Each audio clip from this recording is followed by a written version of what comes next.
Welcome to Bards and Barrels, the podcast for Dungeons & Dragons players new and old. We're just a few 30-something dads who play D&D on the regular. I'm Ross Struess, and I'm joined by my friends and co-hosts Brett Miller and Phil Boone.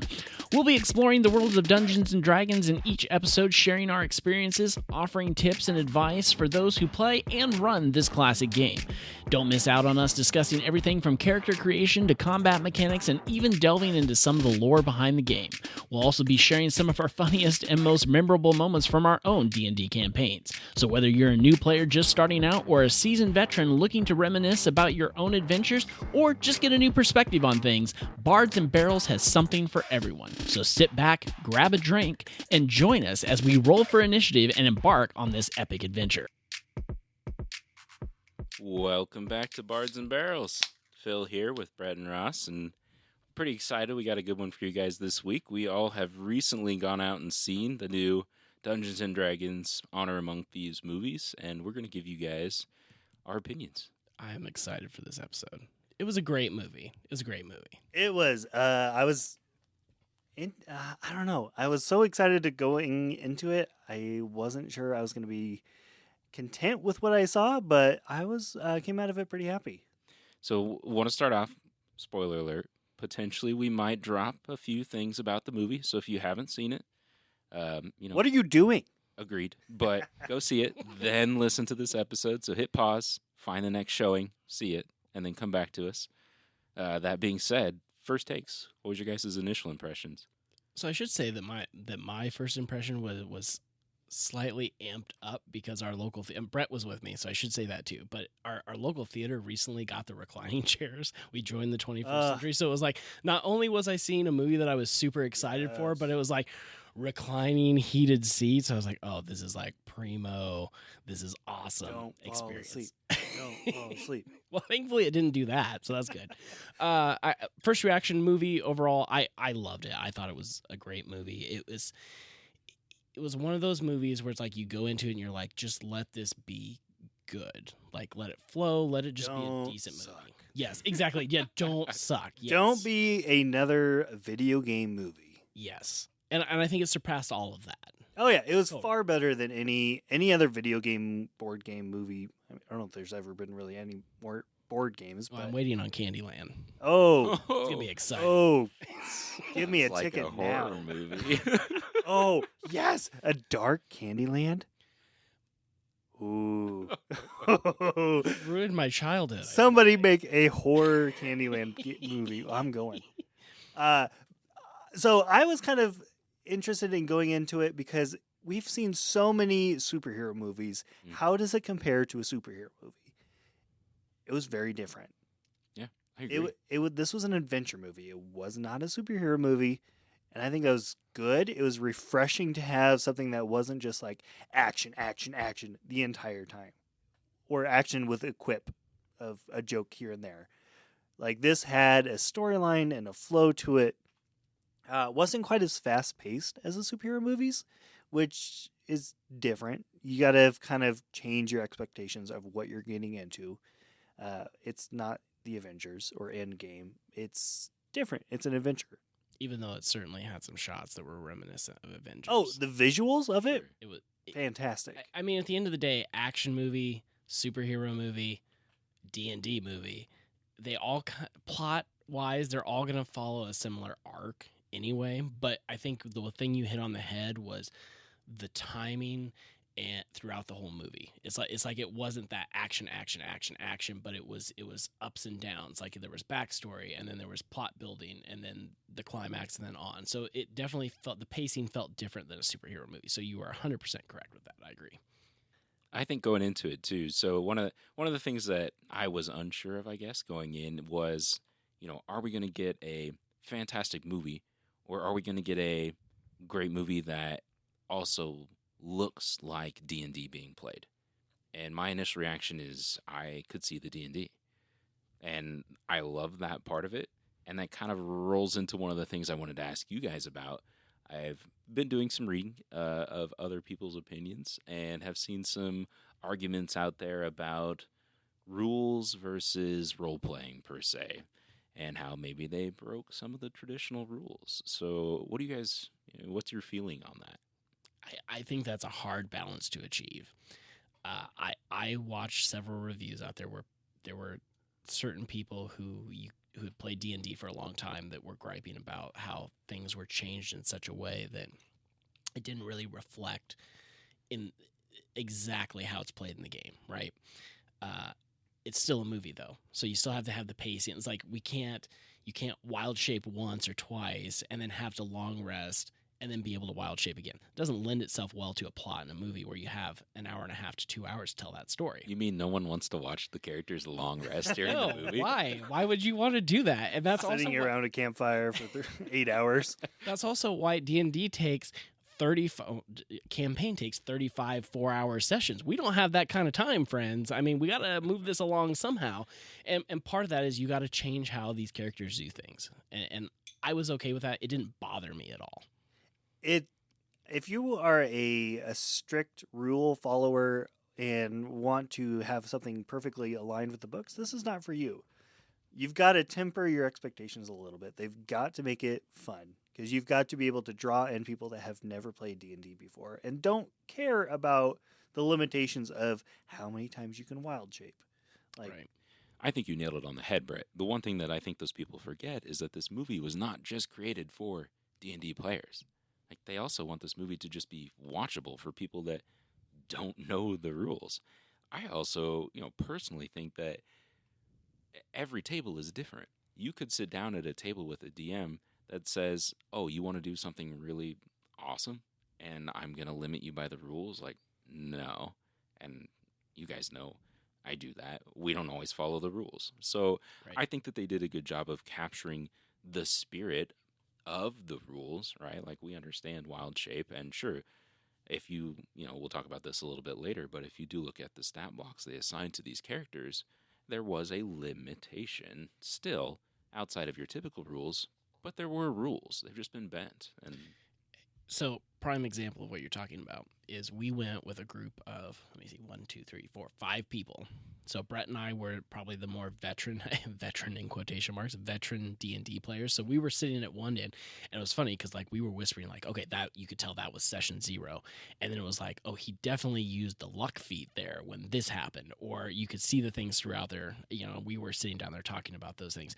But the other 3 have only played for maybe the last 6 to 8 months ish. Enjoyed this movie just as a movie, right? And I think that's something that they were able to pull off to the point you made was moviegoers totally like this movie because it was fun, adventure style movie, but D&D players also like this movie because there were those Easter eggs hidden in there that you could definitely draw the lines back to, hey, this happens in our campaign, or this, I've read about this and does that. Something that's kind of been a mind shift for me is we've been kind of spoiled by some of these long-running epic TV shows, Game of Thrones, the new Lord of the Rings TV show, where they're multi-episode long campaigns where you can develop a lot of backstory, a lot of time devoted to every single random aspect that doesn't really matter. This is a movie. You got to temper your expectations back to what a movie is, especially confined to the limitations of the time limit of a movie. so I have a question there. So, Brett, I know that you acquired a copy of the comic that kind of Yes. predates the movie. So, do you get any more insight into some of those, character connections or background stories a little more, or was that not necessarily in that? It was pretty lightly connected. It touched on the daughter of Edgin a little bit more than the movie really does. I mean, she's a major feature in the movie, and like that's kind of the whole synopsis of what they're trying to do is rescue her. Spoiler. But in the prequel comic, it gets into a little bit more about that relationship and how it was a little bit more tense leading into the movie time frame. The other thing the comic book dove into, and I was thankful that Brett let me read it, was how the Helm got into the Underdark. Like, that was one of the things within the comic book was they told about that, and then the whole backstory of why he hid it there, blah, blah, blah, which he hinted at in the movie, but you actually get the full story in the comic book. So as short as the comic book was, you did get a decent amount of information that connected back to the movie. It was solid. Okay, that's awesome. All right. Well, question for you guys then. So we've kind of talked about, like, briefly hinted at a couple of the characters. Who was your favorite? Ooh, that's a tough one. Goodness gracious. I don't know how to answer that. I liked all of them. That's the problem. I mean, I think they did a good job with like giving the backstory for Egan and Holga. Especially the part in the prison at the beginning was pretty funny in my mind, and that was the session 0 was like them giving their backstory and how they got them, blah blah blah. Anyway, I was a little disappointed. So the paladin, how do we say his name? Zenik. Zinnik. Okay, I can't remember how they said his name. He didn't feel like a true paladin to me since he didn't do any smiting or anything, which when I think of a paladin, I think of smite. But I think Egan was my favorite character. Like Chris Pine pulled that part off in such a way that it's like you couldn't help but love him. And especially like when, spoiler alert, when his daughter like pushes him away through the movie because she's being manipulated, and then it's like, he has this whole internal thing, and then he comes back and still comes back for her and blah blah blah. I think that was just well played. It was a good character. Should he have used bardic inspiration at some point? Yes. Whatever. I would say Holga's probably my favorite, but the one I'm going to touch on is how Simon was played. I'm coming off of playing a warlock for a year and a half, and so seeing another spellcaster playing that, and you could really feel his roles on the table. Yeah. You could feel when he had a success and when he had a critical failure. You really felt it, and it's like his gameplay, I feel like, came through really well and how it was portrayed in the movie. I love how you can, like, literally watch him try to attune to that helmet and Oh, see the fails, yes, right? yes, over yes. and over Yes. until it really mattered. Yeah, I agree. That was a fantastic play. I mean, I wish they gave Simon a little bit more backstory and like substance to him, but it was it's still a good flowing character in the movie. Okay, one thing I want to touch on. Okay, Doric, because none of us have mentioned her so far. When you typically think of a druid, a tiefling is not what I would go to as the race for a druid. Typically, I would go with an elf or, a gnome or a halfling or something like that. But the fact that they went with something kind of playing to that true D&D style, build the character you want to build, I thought it was really cool they went with the tiefling. I thought she totally had antlers, kind of like Keyleth in Vox Machina. But then later she said something about being a tiefling. I was like, oh, shit, those are horns. Yeah. I thought the exact same thing, but I think she mentioned something about, like, being abandoned maybe as a child and then taken in by, like a wood elf clan or something like that, because I thought the same thing. But one of those things, it's like, hey, I want to play a tiefling, and they're like, okay, well, how did you end up here? Well, I was abandoned as a child, right? Like, Right. that's backstory. Like, session 0, what do I do? That was somebody's fun fact. Yeah, exactly. Some of that might be connected to giving more diversity into the character classes of the people in the movie and making sure they encompass more than just humans. Totally.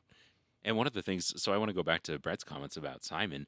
I'm really hoping that what they're going to do is that this isn't the end, right? Like, this is part 1. And then all of a sudden we're going to end up with all of these offshoots. Because I Yeah. agree. I want to know more about Simon. And I want to see that character progress in level, right? You get kind of maybe a touch of it during the campaign, but I want to see that expanded on. Edgin is one that he missed the majority of his bard skill set. Right. Like, he didn't do much at all. Right. So that's one I really could see coming into his second movie. Edgin learns how to be a bard, learns how to do magic, levels up quite a few levels. I mean, the only bard thing we really saw him do was when they were doing that illusion when he was playing the lute. That was the only time we saw him do anything bard-ish, right? Am I missing something? He did play a song for Holga after she went. That's and talked right. to, Yes. her ex-lover. Very limited. Yep, on the horse when they were riding out of town. Yes. That's basically it. Yeah. Which, by the way, spoiler alert, but shout out to Bradley Cooper for making an appearance in the D&D movie. Good job, man. Appreciate that. I didn't even notice it was him. I did it. All right. Well, my favorite is Holga, and I truthfully think that it's really just because that, in my mind, that was the character that was best portrayed by the actor. I feel like she understood the role. She totally dove into it. You could tell like when rage was happening. My favorite scene of hers is, well, there are two. But the first one, I think my ultimate favorite scene of her is when they're like in the armory where they're forging the weapons and she's fighting like a whole group of people towards the end of the movie. Fantastic battle scene there. But the initial one of just her and Edgin in the alleyway Oh my goodness. was hysterical. Yes. With no weapons, just a brick she grabbed off the ground. It was obvious, right? Improvised weapon, like Hulk is a barbarian. Like boom, you Yes. just knew, and that episode, that particular piece was just hilarious. to me. Also, low-level characters just letting the barbarian do its thing, and I'm just Yes. gonna stay back and out of the way. Barbarian at level 1 or level 5, like low levels, Yes. is going to kick ass. Yes. I mean, barbarians are going to do that whenever they want. But Yeah. Michelle Rodriguez nailed that performance. She did. I think Totally. that of the performances of all the characters, she was the best. I agree. Do you think she bulked up for this role? I mean, she's always been pretty Some. ripped, Yeah, but yeah. she probably leaned into it a little bit more, and they probably helped her enhance some of that. I would think so. aesthetic, Yeah, but- yeah, I wouldn't want to meet her in an alley. Oh, hell no. yeah. No. Nope. All right. Well, one of the things that I think is interesting, if we kind of look at those characters that we liked, and we go back to that rules versus role playing argument, Beyond did come out and actually publish like some NPC stat blocks to basically back up some of the rule breaking more or less. Do you guys have a chance to review those? Yeah, so on D&D Beyond, they have each of the individual characters, and the one that really jumped out to me was the one we touched on earlier, which is Doric, the druid. And normally you're limited on your wild shape to 2 per day, most of the time. But she has a special ability called Change Shape, which is 5 per day. So it really opens up, especially for a movie, being able to wild shape on a needed basis, and you're not restricting yourself in how you're using it. And is Wild Shape a full action typically too? Because her like shape change is just a bonus action, Oh, which I makes it believe it's even an like action. that much more powerful. And one other thing that D&D Beyond mentioned, actually at the top of that page before you get into the stat blocks, was that the stat blocks that they provided for all these characters are actually meant to be for NPCs and not playable characters. So I think that's a very important part in here, because as you're like looking at them, you're like, okay, well, why doesn't the paladin have smite? Well, there's a reason for that, because it's not an actual playable character and doesn't have the same features as a full paladin kind of thing. Yeah, that makes sense. So getting ready to wrap up, would you guys recommend it? What do The you movie? Yeah. Yes. I think it's good for people that just want to see a good movie that takes a different pace and a different tone than a lot of things we've seen lately. I think if you're a veteran D&D player, I think there's a lot of Easter eggs for you within there, even though it doesn't necessarily it doesn't toe the line of D&D actual play. Let's be honest. At this point, if you're a D&D player, you've already seen it, or you're planning on seeing it as soon as you can. I would say, though, for anybody who hasn't seen it, and especially if it's going out of a theater near you, watch it. If it's on some sort of Netflix, whatever system that it goes onto eventually, it is definitely worth a watch. It's not something that you're going to want to rewatch 20, 30 times. It's not one of those necessarily, like, Lord of the Rings. It's not an epic. It's not going to win some major award necessarily, but I think it's a fun movie. It's really interesting to learn more about D&D, especially something that's been around for 20 or 30 years. I Give think it a shot. an important thing to point out is that of all like the reviews that I've listened to, even though some people nitpick things, the reviews from whether it's just your average moviegoer or whether it's your veteran D&D players, it's been positive. And even Rotten Tomatoes, like its critical yeah. reviews are at 90% and its audience score is at a 93%. There's a lot of Dang. movies out there that never hit that mark. No, And so that's still impressive. So it's a I mean, fun movie. totally. And so the fact that it hits that, and then that probably increases the likelihood that there's a sequel of some sort. We should all be proud of that because it's better than the original D&D movie that came The out. one I would say it's most similar to would be kind of Guardians of the Galaxy-esque, where it's kind of in that same realm, kind of the same that same field. Maybe not as comic booky, not as comic booky, Sure. but I feel like it has that sense of humor, though. Humor, pacing, Totally. Story. I mean, even like yeah. general plot line, right? I would see it again. I mean, I would want to too. watch it again Yeah. to go back and like look at it through the lens of, okay, it was a great movie. I really enjoyed it. Now, what all did I miss? Ooh. Right. Right? Because I know that I missed stuff. You could Yes. watch this multiple times and watch it through specifically focusing on a different aspect and get a completely different experience. I even think looking at it like you mentioned earlier, Ross, the scene towards the beginning about them breaking out of the prison, right? Where Oh my goodness. you just look at it and it's like here you could look through a published adventure. So on the DM side, right? Like I'm read several published adventures and sitting through it, I know what the book says, right? And you could kind of see that play out. And then the characters just do whatever the hell they want, right? And it's like, this is what would have happened if you would have stuck the course, and instead, no, like it goes completely awry. D&D is so much more fun Oh, when you God. screw over the DM. It felt just like an actual session, and that's how it should feel. You know, the best part about that whole scene was like as he's going out the window and the one judge or whatever it was like, we were going to release you. That's going to do it for this episode of Bards and Barrels. Remember, you can listen to the show anywhere podcasts can be found.